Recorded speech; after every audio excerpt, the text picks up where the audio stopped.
Now this might be the room for any small boy. For a person who happens to be a huge fan, the tales of the most iconic tank engine the world has ever known,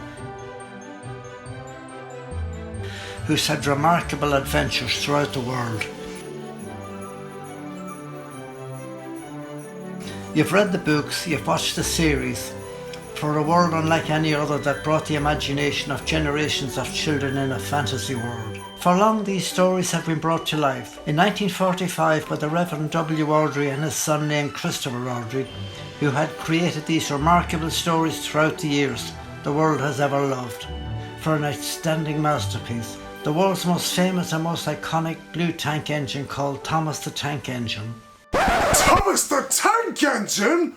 Wait half a darn minute! It seems to me that most of these stories are about that famous blue train. Well then, Dennis, who should this story be about? Well, I happen to know someone who's extremely fascinating, and not to mention handsome and debonair, of course. This story isn't really about Thomas, this is about me, but it is something to do with Thomas. But the title already says Thomas the Tank Engine.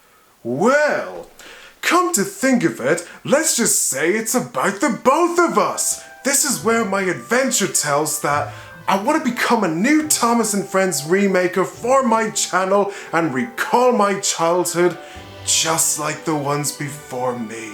Well, that's easy enough to fix.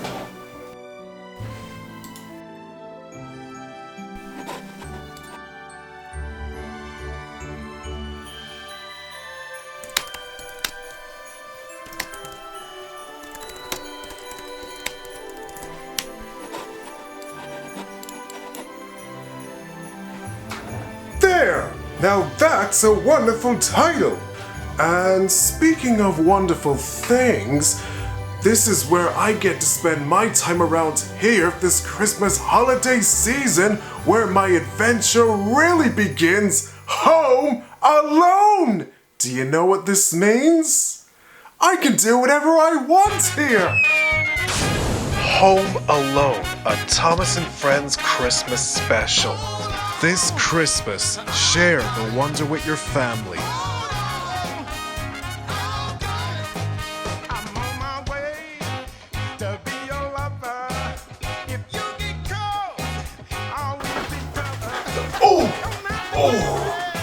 Oh!